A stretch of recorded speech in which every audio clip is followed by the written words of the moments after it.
Well, if you take a look at the pic, you see the belt, the hip, of a man up top left. That is a man's hip. That is what a man's hips should look like. And if you compare it to Halle Berry's, you can draw a similarity. I'm sure this. You see this. I think Halle Berry's had surgery all over her body, his body, whatever that thing is, because the shoulder to hip ratio says man. The belly button above the hip indentation says man. That's a man quality.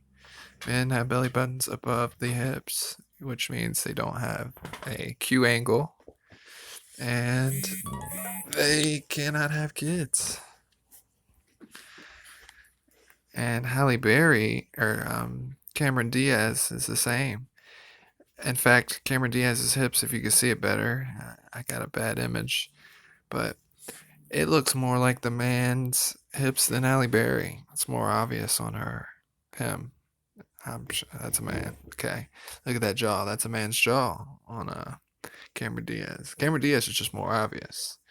But if you take a good look at Halle Berry, it's obvious too. The collarbone. Bet you money that's a chin implant. And that hip indentation on the male, on all these males, is called the Apollos belt or Adonis belt. So I stuck a pic of Buzz with his fez hat, because the Shriner, only Master Masons become Shriners. It's a prestigious club. And he's got Apollo written on it, like the Apollo moon missions. We all know that's fake. If you have a brain you can use, Apollo moon missions are fake. And the Apollo's belt proves who's a man and who's a woman. And that's even tied into Apollyon, the angel of the bottomless pit, Revelation 9:11. The Greek tongue, his name was Apollyon. The Hebrew, they called him Abaddon. So, that's basically who they're paying homage to with this name. And, it goes all into deception. All of it's a lie. The moon, these men dressed as women. It's pretty disturbing. Lots of people, it's like a shock to the system. I know a lot of people idolize celebrities. When you see lots of people becoming gay, because the women there, think are beautiful are actually not women.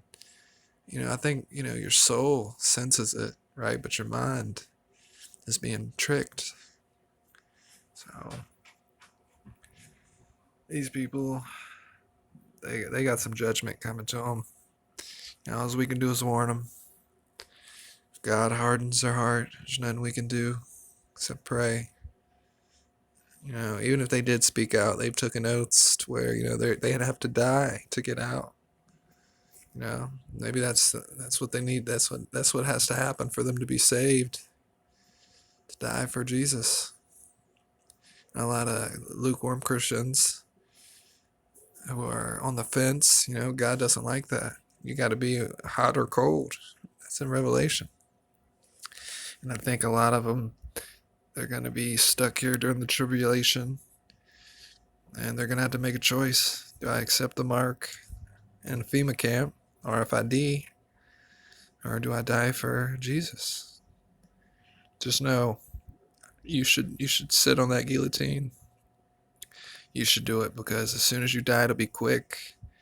You'll go straight to the Lord, and you'll have that in your corner to fight, to back you up during Judgment Day. You'll have the great mediator Jesus on your side. So it doesn't seem like that right away. I know you'd be terrified, but it'd be the best decision you could make. God bless.